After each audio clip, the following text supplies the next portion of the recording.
Salut tout le monde, bienvenue dans ce débrief de Real Madrid-Leganés. Ouais, le Real Madrid joue hier le Copa del Rey. Cette autre compétition pour les clubs espagnols. Le Real Madrid a fait le job, le Real Madrid a fait l'essentiel. Le Real Madrid a gagné. Le score, c'était 3-2, mais difficilement, il faut le rappeler. Le Real Madrid a arraché cette victoire dans les temps additionnels, dans les 90 minutes et quelques. À travers son le jeune et ici Gonzalo Garcia, c'est lui qui a marqué le but victorieux pour le Real Madrid. Mais déjà, j'ai envie de revenir sur le match en entier, puisqu'on a déjà remarqué en première mi-temps, Carlo a fait un turnover. C'est vrai que les précédents matchs, on a souvent tapé sur Carlo, soi-disant que c'est lui qui ne faisait pas les bons choix, il ne mettait pas les joueurs qu'il faut. Il faisait jouer certains joueurs alors que ceux-ci-là ne donnaient pas bien. Du coup, hier, il a fait un turnover. Il faut rappeler aussi que les compétitions des coupes, super coupes, c'est les compétitions où le coach a beaucoup plus la chance de faire monter des jeunes du centre de formation ou de faire jouer souvent les remplaçants. Souvent, les titulaires commencent à intervenir dans le dernier carré, les quarts de finale et demi-finale. Du coup, hier, Real Madrid a fait un bon turnover puisqu'il y avait beaucoup qui étaient absents déjà, car Kylian était touché, puis Bellingham était absent, Rudiger est blessé, Alaba a rechuté, donc Carvajal toujours indisponible pour toute la saison. À la défense, on a déjà vu des enfants là-bas hier. L'axe était formé par deux jeunes ici, Raúl Asensio et l'autre Jacob Ramon. C'est des produits de la Castilla.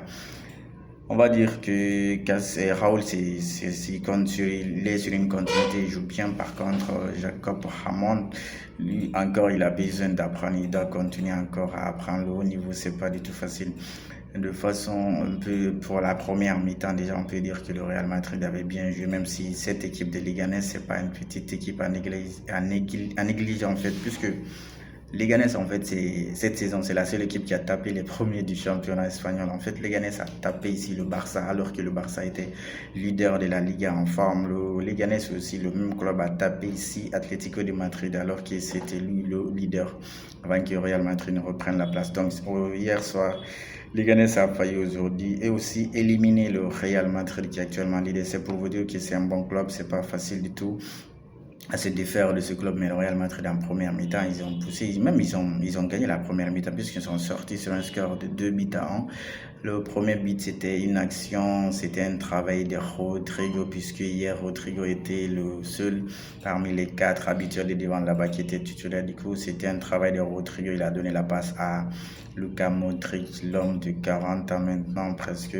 C'est lui qui a marqué le premier but sur un puis insérer le bout, puis en fait c'est une pointe, c'est-à-dire comment dire ça, c'est comment on appelle ça, genre c'est pointu en fait quoi, c'est au bout du crampon il a marqué. Le Real Madrid menait injuré, ils ont continué à pousser. C'était Endrick hier aussi qui était l'attaquant des pointes. Lui aussi, il a été au bon moment, au bon emplacement, puisque le deuxième but, il était bien placé. C'est ce qu'on demande à un attaquant. Par contre, Endrick, après son but en deuxième mi-temps, c'était un autre Endrick. Tout ce qu'on lui demande, c'est d'être dans la surface. Mais le gars, lui aussi passe son temps à dézonner. Il y a eu des centres là-bas lorsque Vinicius est rentré en deuxième mi-temps. Un centre là-bas, il n'y avait personne dans la surface alors que celui d'attaquant, il doit être là-bas. Un autre centre même est venu, Endrick qui était absent. Donc il doit se gérer. Il a fallu que le coach lui sorte mieux et faire rentrer un autre attaquant, un autre produit de la Castilla. Hier, c'est la Castilla qui a sauvé le Real Madrid puisque le but de 3-2, c'est Gonzalo qui a marqué, Gonzalo Garcia. Oui, il est venu mettre une tête rageur là-bas.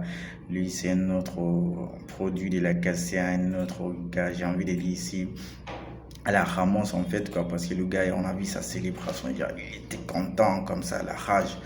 Il a marqué le troisième but. Le Real Madrid repart avec la victoire et se qualifie pour les quarts de finale. Mais il faut dire, ça a été vraiment très très dur puisque Leganés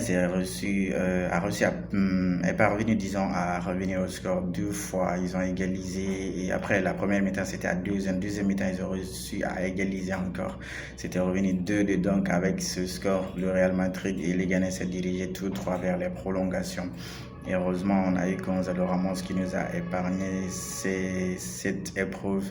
Du coup, le Real Madrid gagne, mais c'est laborieux, j'ai envie de dire ici. C'est laborieux. Je voulais revenir sur certains joueurs qui ne se sont pas du tout gérés. On a vu, c'est vrai que le coach a tourné, mais Tchouaméni, hier, il a joué 6, il n'était pas défenseur. Tchouaméni, c'est ce qu'on lui demandait là-bas hier, c'est simple, c'est de couvrir les enfants derrière, puisqu'il sait derrière lui, c'est Raoul Asensio et Jacob Ramon. Mais sur le but de Leganés, le deuxième but, il est fautif. Tchouaméni est fautif, et puis Ferland Mendy aussi. Ferland lui-même, on lui dit qu'il est bien défensivement, mais hier, avec 2-0, normalement, le Real Madrid ne devait pas du tout se faire remonter 2-0. C'est pas possible. C'est pour vous dire actuellement, en résumé, le Real Madrid est fort devant, faible derrière. Ça, c'est indéniable. On ne peut même pas discuter dessus.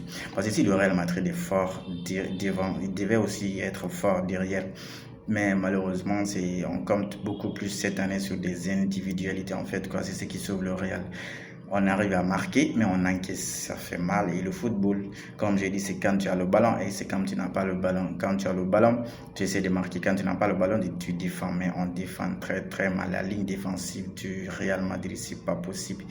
Les latéraux, ça, j'en parle même pas. Les défenseurs centraux se gèrent comme il faut, mais le petit, comme je dis, Jacob Ramon, il doit continuer encore à grandir. Là, il fait des erreurs, mais je crois qu'en faisant des matchs, il va se rectifier. Il y a un autre défenseur central que le Real Madrid a ici, c'est Valero. Le gars là, lui-même, normalement, c'est lui qui devait être aujourd'hui le taulier de la défense. Mais le gars, il est là-bas. Depuis les temps de Cristiano Ronaldo, Valero était là. Il a été prêté partout, en Espagne, là-bas, en Italie. Jusqu'à présent, il est incapable de s'imposer. C'est Raúl Asensio qui vient s'imposer devant lui là-bas. Sinon, avec les blessures de Rudiger, de Militao, c'est lui qui devait jouer titulaire. Mais non, le gars, il ne se gère pas. Maintenant, c'est les enfants qui vont monter devant lui, puisque là, maintenant, c'est Jacob Ramon aussi qui monte en tant que défenseur central. Je crois qu'il Real faire mieux de vendre Valero et puis acheter un autre défenseur pour en cas les blessures éventuelles des autres défenseurs titulaires. C'est pas possible. Arda Güler a bien joué, même si Carlo ne lui donne pas beaucoup de temps. Arda Güler a bien joué. Brahim Diaz.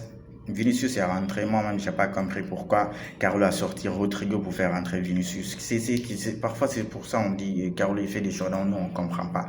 Comment tu peux sortir Rodrigo, il est bien dans le match, mais faire rentrer Vinicius pour venir prendre des cartons jaunes? Vinicius, je ne sais pas maintenant qu'est-ce qu'on doit faire. Moi, je parle plus pour le comportement en fait de Vinicius. C'est pas possible. Le gars, cette saison, c'est un autre Vinicius. C'est pas le Vinicius de l'année passée. L'année passée, il était dans la contestation, mais il était bien dans le match. Il faisait des performances sur performances. Cette saison, non seulement il sort des copies de brouillon, mais aussi il ajouté à ça trop de contestations. Tu rentres deuxième mi-temps, c'est toi qui prends un carton jaune. C'est pas possible. Il se concentre. Il a eu 2 actions là-bas. Si c'est pas ça. Et puis il passe tout son temps. Il est attiré maintenant dans la surface comme si c'est un attaquant. Alors que c'est pas un attaquant. Les saisons précédentes, Vinicius collait le ligne. Il est très fort lorsqu'il colle le ligne, mais il colle la ligne, pardon. C'est cette saison, il passe son temps à faire des appels d'un attaquant. C'est pas possible. Alors qu'il y a un truc là-bas. Si c'est pas un truc, c'est Kylian. Il passe son temps à venir là-bas. Peut-être il s'est dit en marquant beaucoup de plus, il va se faire remarquer. C'est pas comme ça. Et tu dois rester sur son côté. Tu as été meilleur là-bas, tu dois rester là-bas.